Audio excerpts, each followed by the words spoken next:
삼도인 침구 요결의 저자 황연학. 경전은 요결이다. 줄여서 요결. 그러니까 이 정도라도 우리가 개념 정리를 하고 있어야 돼요. 표준 개념 정리. 우리 삼침쟁이들은.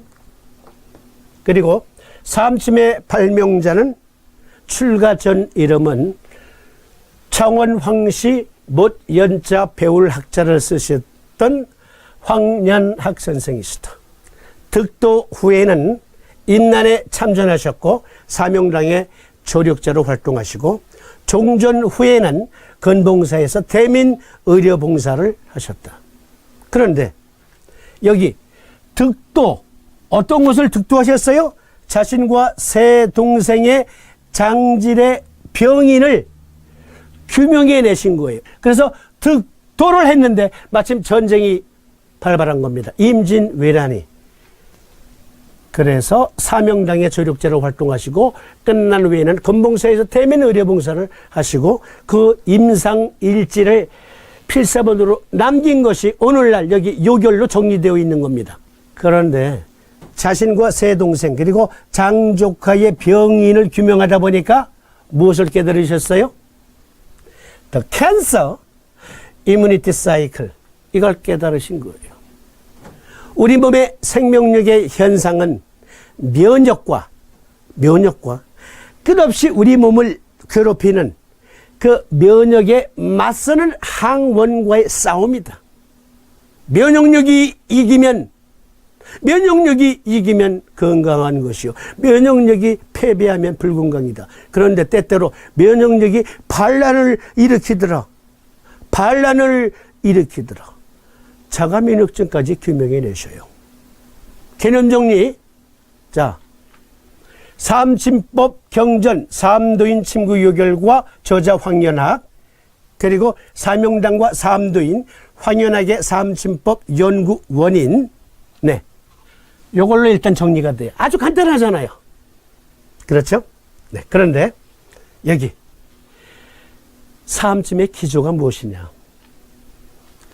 먼저 3, 4번님은 오행의 상생상극을 의학적으로 해석하셨어요. 철학적 해석보다는 의학적 해석에 주력하셨습니다.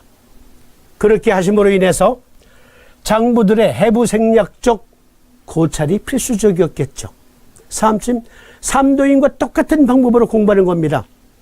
오행의 상생상극의 의학적 해석을 통해서 인체, 장부들의 해부생략적 고찰을 하신 겁니다. 요결에 수없이 등장해요. 수없이 등장합니다. 이것이 태장의 헐증이니라 라고 말씀하신 그 림프암.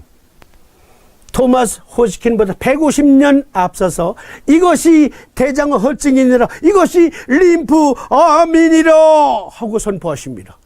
150년 앞서서 인류 최초로 마침내 인체 병변은 면역체계 교란, 그것이 주요 병의 원인이다 임을 깨닫게 되시죠. 그리고 최종적으로 이렇게 말씀하십니다. 삼침을 쓰면 낫느니라. 삼침을 쓰면 낫는다 라고 선포하십니다. 그것이 요결의 기조예요.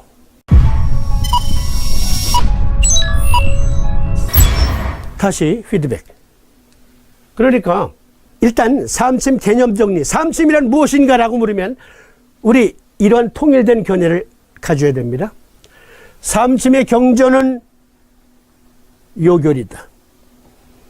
그리고 이 책을 쓰시고 삼침을 발명하신 분은 출가 전 이름 황연학이다. 그리고 깨달음을 얻고 난 후 마침 임진왜란이 발발하자 득도 후 임난에 참전하셨고 사명당의 조력자로 활동하시다가 종전 후에는 건봉사에서 대민의료봉사를 하셨다.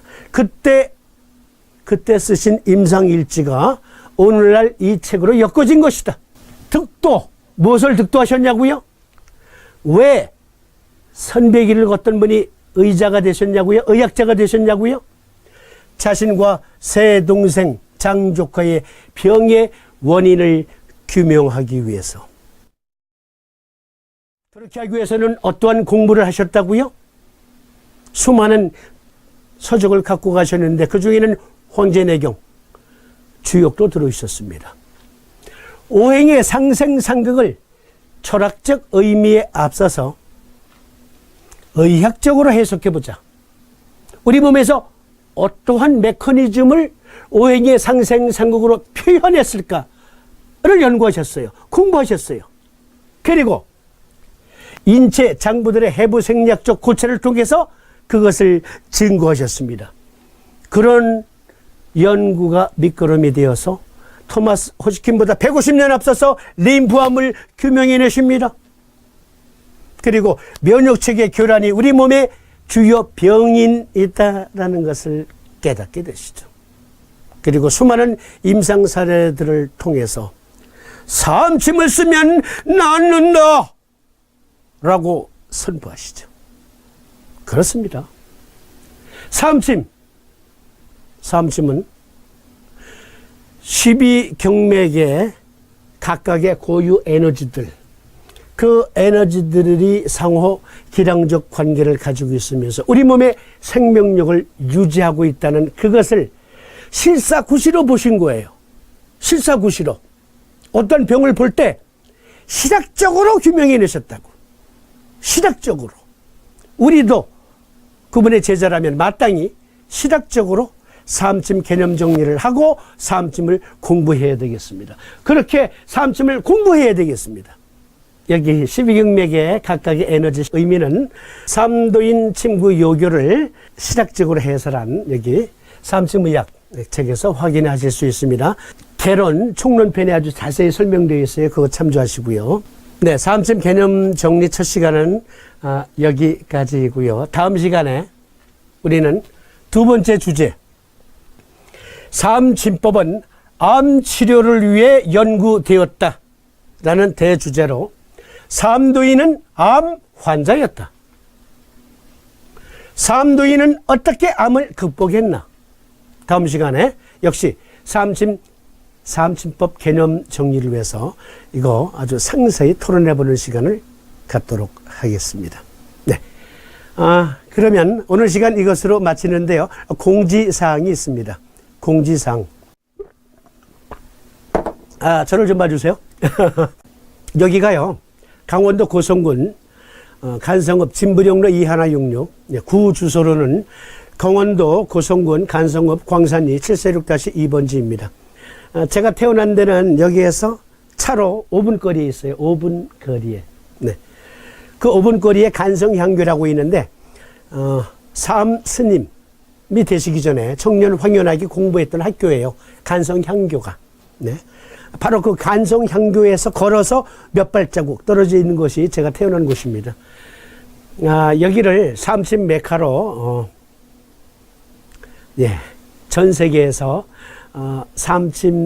삼침쟁이라고 자부하는 분들이 삼침의 발상지를 여기 성지순례하러 오실 때 제가 안내해드리기 위해서는 여기에 스튜디오를 지어야 되겠다 해서 여기다 집을 지은 거예요. 그리고 방송실 또 세미나실을 만들었는데 벌써 2년째 이곳에서 세미나가 이어지고 있죠. 그런데요, 이 방송 보시고 계실 거예요. 네, 절대로 오해하시면 안 돼요. 절대로 오해하지 마세요. 지난번 세미나 때 한 분이 수원에서 오시는데 카풀로 그쪽 지역에 있는 몇 분을 모시고 오는 중에 교통사고가 날 뻔했어요. 그래서 제가 심각하게 고민했습니다. 청송에서 차를 몰고 여기 오시는 분, 포항에서 차를 몰고 여기 오시는 분, 그리고 오산에서 차를 몰고 오시는 분, 그러니까 차를 직접 운전해서 오시는 분들이 만약에 교통사고가 나면 어쩌나. 그런 이제 왈칵 겁이 나더라고요. 그래서 세미나, 이번 달 세미나부터는 여기서 하지 않습니다. 그러니까 고속버스 타고 오시거나 전철 타고 오시는 걸 차를 직접 몰고 오시지 않고 고속버스나 전철을 타고 닿을 수 있는 곳에 서울에서 합니다. 서울에서. 암 환자 도우미 전문가 과정 안내 공지사항입니다. 암 환자 도우미 전문가 과정 앤 삼침법 아카데미입니다. 삼침법 아카데미. 암 환자 과정은 암 환자 과정대로 갑니다. 그런데 삼침 아카데미는 조금 후에 소개해드릴 한 주제, 그러한 식으로 공부할 거예요. 일단 그 조금 후에.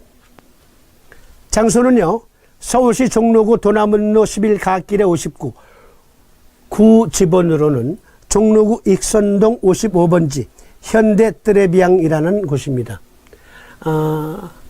GPS 주소로는 아파트라고 나와 있는데 사실 오피스텔의 개념입니다. 434호. 우리 세미나실보다 오히려 커요. 거기가.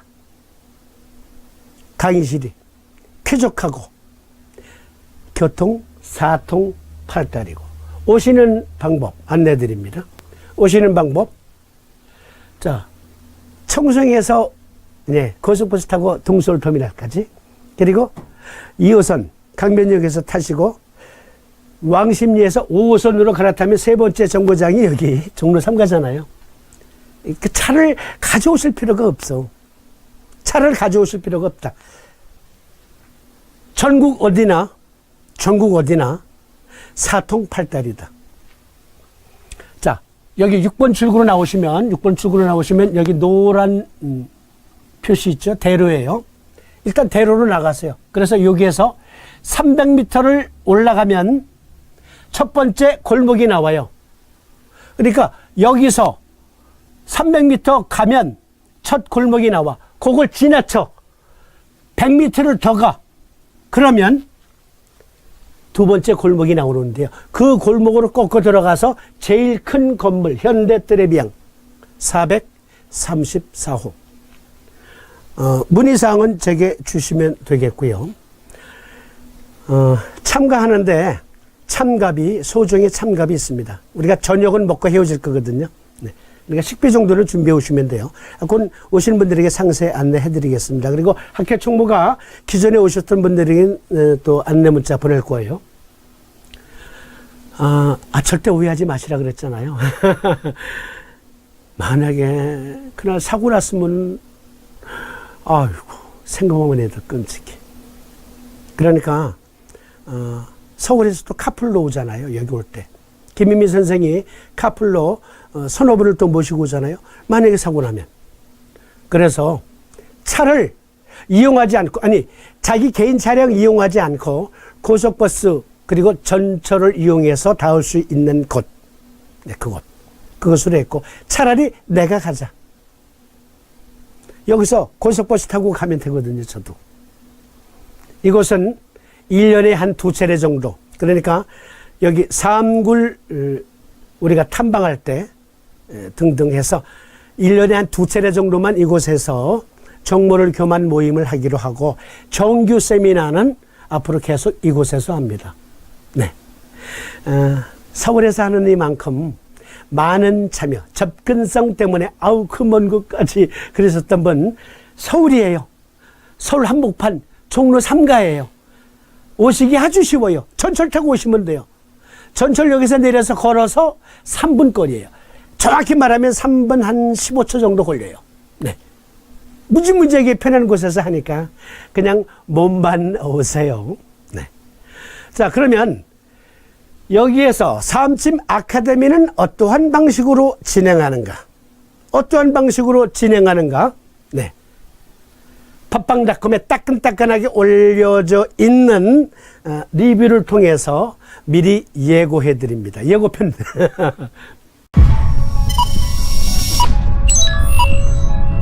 타나토노트님께서 딸꾹질 체험례입니다. 40대 후반 정도의 건장한 남자분인데요. 등 부분에 벌에 쏘이고 나서인지 아니면 병원 처방약을 복용하고 나서인지는 잘 모르겠지만 어제부터 딸꾹질을 한다고 하소연하시네요. 자다가도 한답니다. 손바닥, 혓바닥 모두 엄청 레드, 그러니까 열이 감지되었다는 얘기죠. 맥은 현맥은 아니었어요. 실증으로 판단하고 황현 해독탕 한 봉지를 침으로 녹여 복용케 하고 양손에 태충사 합곡사, 그러니까 사관을 따준 셈이죠. 그리고 기가 역한 것으로 인한 열을 꺼야겠다 싶어서 방광정격 플러스 간승격으로 자극해 드렸습니다. 10분이 지나도 별무 효과. 그래서 때르르릉.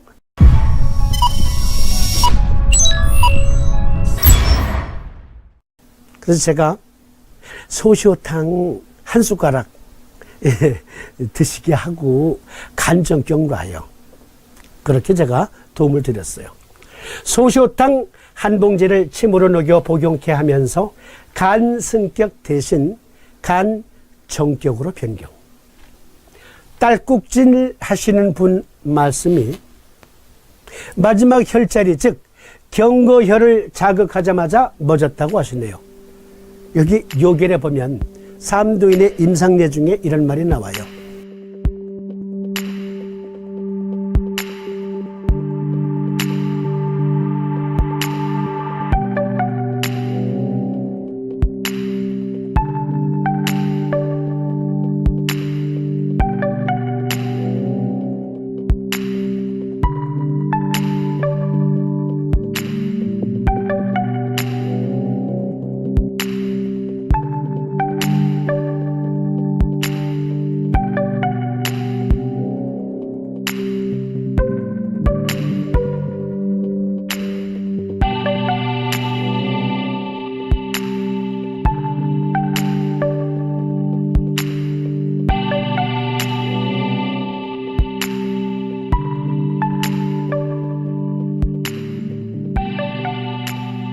광증을 보인 한 여인에게 삼도인이 직접 왕진을 가십니다.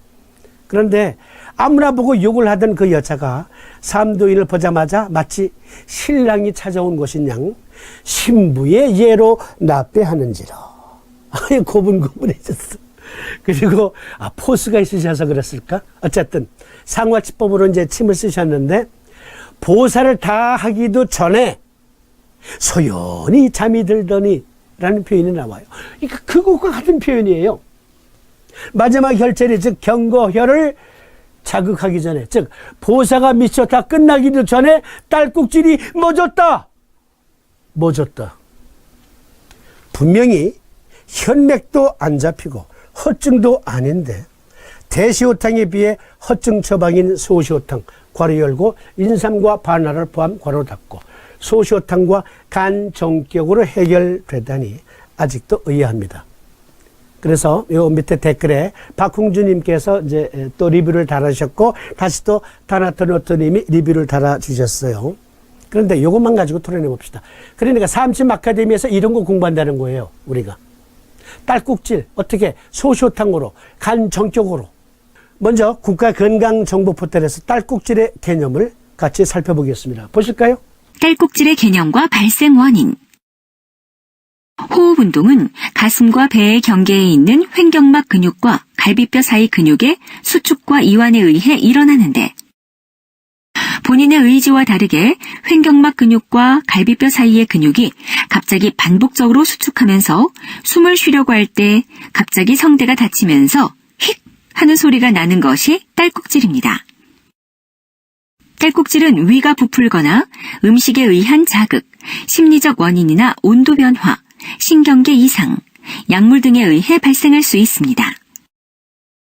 딸꾹질의 정확한 원인은 밝혀져 있지 않지만 뇌에서 생산되는 다양한 신경 전달 물질과 수용체들이 관련된 것으로 생각되고 있으며 횡격막의 운동을 조절하는 횡격막 신경이 가장 중요한 역할을 하고 그 외에도 미주신경, 교감신경과 뇌관, 시상하부 등도 연관되어 있는 것으로 알려져 있습니다.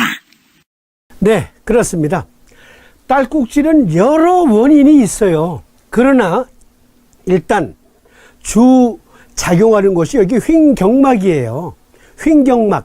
횡격막의 근육의 수축, 급격한 수축으로 인한 딸꾹질이거든요. 딸꾹질. 고박률에게 상한론 소양병 제강에서 염원 선생님께서 하신 해설, 염원 선생님의 해설을 보겠습니다. 소양의 병은, 즉 소양병은 흉막, 능막, 경막 사이에 생기는 병이다. 병이 흉막, 능막, 경막 사이에 있으면 밖으로는 흉골, 늑골이 있고 내로는 흉막, 능막, 횡경막, 중경막과 경내에 유막이 있는데 모두 병사가 침범하는 곳으로, 이러한 곳이 한의가 말하는 삼초이고 반표, 반이이며 심하면 혐, 늑격 간의 부근에 있는 내장에도 파급하기 때문에 협, 늑, 경막과 유막에도 병이 접근한다. 비장에 침범하면 비장 종대를 일으키고 간, 담에 침범하면 황달을 일으키는데 이것은 모두 한의가 말하는 국어이며 담, 기가 위로 넘쳐 흐르기 때문에 입이 쓰게 되니 이것이 소양병이다. 자, 소양병 부위가 어디라고요? 네, 다시 읽어드릴게요. 소양의 병은 흉막, 능막, 경막 사이에 생기는 병이다. 병이 흉막, 능막, 경막 사이에 있으면 밖으로는 흉골, 늑골이 있고 내로는 흉막, 능막, 횡경막이 있다. 중경막과 경내의 유막이 여기 소양병 부위인데 모두 병사가 침범하는 곳으로, 소양병사가 침범하는 곳으로 이러한 곳이 한의가 말하는 삼초이고 반표, 반이이다. 이곳에 생기는 병이 소양병. 소양병의 주 처방은, 청처방은 소시오탕이죠. 대시오탕은 소양겸이증이라고 합니다. 무엇을 겸했다? 리증을 겸한 것이 대시오탕증. 소양병과 리증이 겸해 있다. 그러면 시오계지탕은, 시오계지탕증은 겸표증이에요.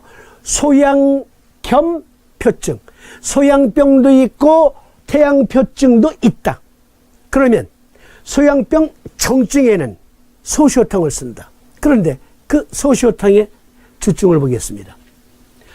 소침 양방의 주석을 보면 차방을, 즉 소시오탕을 상한론에 보면 수십 증을 타스린다고 하나 그 중에 5가지가 가장 적당한 것이 있으니 복용하면 반드시 낫는다.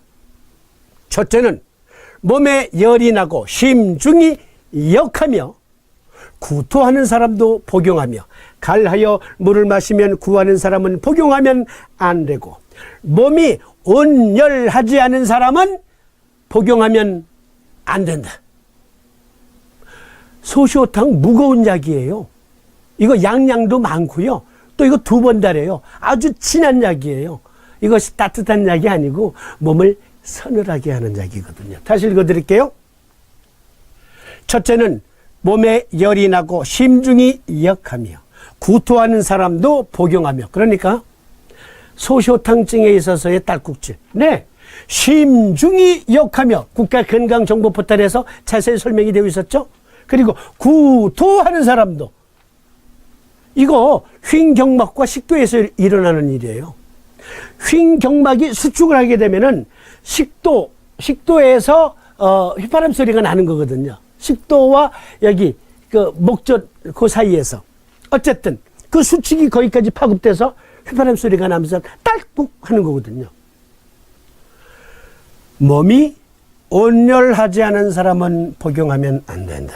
둘째는 한열이 왕래하는 사람은 복용할 수 있으며, 셋째는 조열이 나는 사람도 복용할 수 있으며, 넷째는 역시 국가건강정보포털에 보니까 심리적인 요인도 딸꾹질에 작용한다. 마음이 번민하고 혀파가 가득 찬 사람은, 마음이 번민하고 횡경막 부근이 가득 차 있어. 그래서 그것이 반동할 때 딸꾹질이 날 수가 있거든. 구토도 일어날 수 있고. 그러한 사람이 갈하거나 갈하지 않아도 복용할 수 있다. 그러니까 이 그림을 보세요. 횡경막의 급격한 수축으로 딸꾹질이 나는 거예요. 그러니까 딸꾹질 할 때, 자, 흉경막이 떨려요, 안 떨려요? 딸꾹. 그러니까 흉경막이 위로 올라갔다가 내려오면서 딸꾹질이 나거든요. 흉경막이 3초 부위가 전체가 움직여요. 그러니까 소쇼탕증이다. 그러니까 간성격증이다. 그러니까 3초 승격도 써도 된다. 자, 우리가 암 환자 도우미 전문가 과정과 함께 이러한 거 공부할 거예요. 서울 삼침 아카데미에서는. 어떠세요? 딸꾹질 하나만 가지고도 우리가 여기 상한론의 소양병을 이해할 수 있고요. 그리고 상한론의 여기 소쇼탕증도 이해할 수 있잖아. 네, 그리고 국가건강정보포털에서 빌려온 비디오를 통해서 딸꾹질의 여러 가지 병인도 살필 수 있잖아요. 이런 식으로 우리 공부할 거예요. 네, 그러면서 싸움침 기초부터 심화 과정까지 많은 분들의 참여를 기다리면서 다음 시간에 말씀드린 대로 삼도인은 암 환자였다. 삼도인은 어떻게 암을 극복했는가? 네, 잘 준비해서 다음 시간에 찾아뵐 것을 약속드리면서 시청해 주심에 감사합니다. 고맙습니다. 안녕히 계십시오.